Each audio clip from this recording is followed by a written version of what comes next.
جس کوٹھڑی میں معظم علی کو قید کیا جاتا ہے اس وقت سپہر کا وقت ہے، اور وہ ادھر ادھر جائزہ لیتا ہے تو ایک ینگ سا لڑکا بہت خوبصورت شکل کا وہاں بیٹھا ہوتا ہے کونے میں.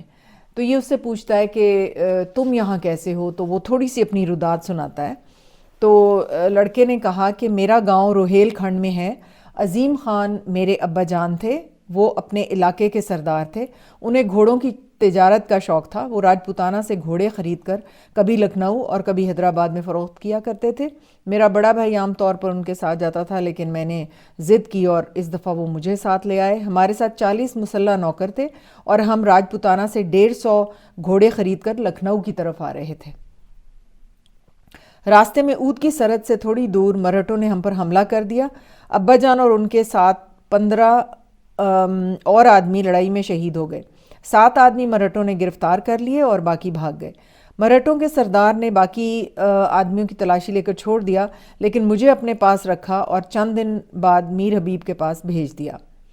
میر حبیب نے مجھے یہاں پہنچا دیا. وہ کبھی کبھی چند دن کے لیے آتا ہے اور ہمیشہ مجھ سے پوچھتا ہے تمہیں میرے سپاہیوں نے کوئی تکلیف تو نہیں دی؟ اگر میں کسی کی شکایت کرتا ہوں تو اس کے ساتھ بڑی سختی سے پیش آتا ہے، لیکن جب میں اس سے کہتا ہوں کہ مجھے میرے گھر پہنچا دو تو یہ جواب دیتا ہے کہ جب میں روہیل کھنڈ پر حملہ کروں گا تو تمہیں ساتھ لے جاؤں گا. تمہارے باپ نے اپنے گھر میں بے شمار دولت اکٹھی کی ہوئی ہے، اور جب تم مجھے اپنے گھر کا خزانہ تلاش کرنے میں مدد دو گے تو تمہیں رہا کر دیا جائے گا. جب میں اس سے کہتا ہوں کہ ہمارے گھر میں کوئی خزانہ نہیں تو وہ کہتا ہے کہ اگر تمہیں خزانے کا علم نہیں تو ہم تمہارے بھائی سے پوچھ لیں گے. میر حبیب کو یہ یقین تھا کہ میں بھاگنے کی کوشش نہیں کروں گا، لیکن مجھے اس حویلی کے اندر گھومنے پھرنے کی اجازت تھی. ایک شام یہاں سے بھاگ گیا اور ساری رات جنگلوں اور پہاڑوں میں گھومتا رہا، اور پھر اس نے بتایا کہ مجھے جنگلوں میں سے یہ پھر دوبارہ قید کر کے لے آئے اور مجھے تھوڑی سی سزا دی. اس کے علاوہ میر حبیب نے میرے ساتھ کوئی سختی نہیں کی. تو معظم علی نے بھی بریفلی اس کو اپنی داستان سنائی کہ میں کٹک سے اڑیسہ کے ایک سرحدی قلعے کی طرف آ رہا تھا. راستے میں مرہٹوں نے اچانک حملہ کیا اور مجھے گرفتار کر لیا. تم سے باتیں کرنے سے پہلے تو مجھے یہ بھی معلوم نہ تھا کہ میں میر حبیب کی قید میں ہوں. کافی مہینے گزر جاتے ہیں. معظم علی اکثر پہرے داروں کو کہتا ہے کہ میں نے میر حبیب سے ملنا ہے، تو وہ کہتے ہیں کہ ابھی نہیں آیا. تو تقریباً 6 ماہ کے بعد کچھ پہرے دار اس کو سنگین، وہ جو نیزے اور سنگین ان کی پہرے میں اس کو اپنے ساتھ لے کے جاتے ہیں. ایک کشادہ کمرہ میں بیش قیمت ساز و سامان سے آراستہ تھا اور 2 آدمی قالین پر بیٹھے شطرنج کھیل رہے تھے. یہ دونوں اپنے لباس سے مسلمان معلوم ہوتے تھے. تو اس میں سے ایک شخص اس کو کہتا ہے کہ تمہارا نام معظم علی ہے؟ ہاں، معظم علی نے جواب دیا. میں نے اپنے سپاہیوں کو ہدایت کر رکھی تھی کہ کسی قیدی کو بلا وجہ تکلیف نہ دی جائے. تمہیں میرے آدمیوں نے کوئی شکایت تو نہیں کی؟ معظم علی نے جواب دیا ایک قیدی کو کیا شکایت ہو سکتی ہے؟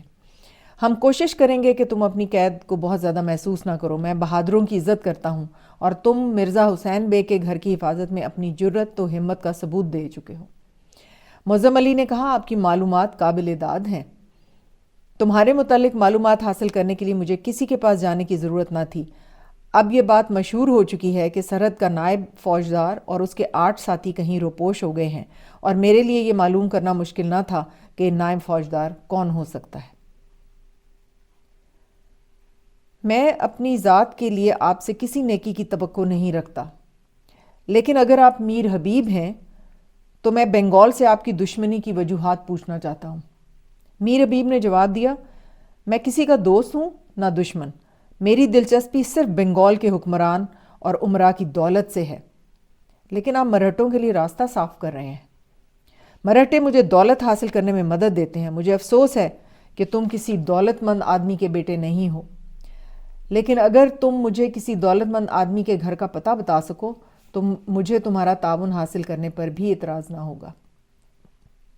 معظم علی نے غصے سے ہونٹ کاٹتے ہوئے کہا میں تمہیں ایک ہی گھر کا راستہ بتا سکتا ہوں اور وہ ہے مرشد آباد کا قید خانہ.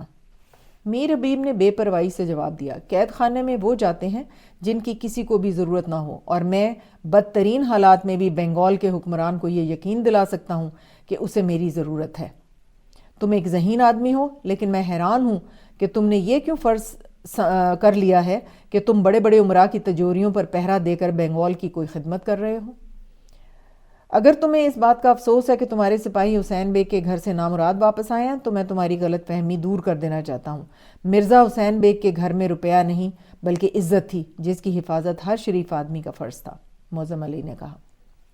میر حبیب نے جواب دیا، میں نے اونچے طبقے میں کوئی ایسا آدمی نہیں دیکھا جو عزت کے معنی جانتا ہو، وہ صرف دولت اور حکومت کے معنی سمجھتے ہیں۔ ہمارے پاکستان میں ایگزیکٹلی اسی طرح کی روایات پریویل کر رہی ہیں۔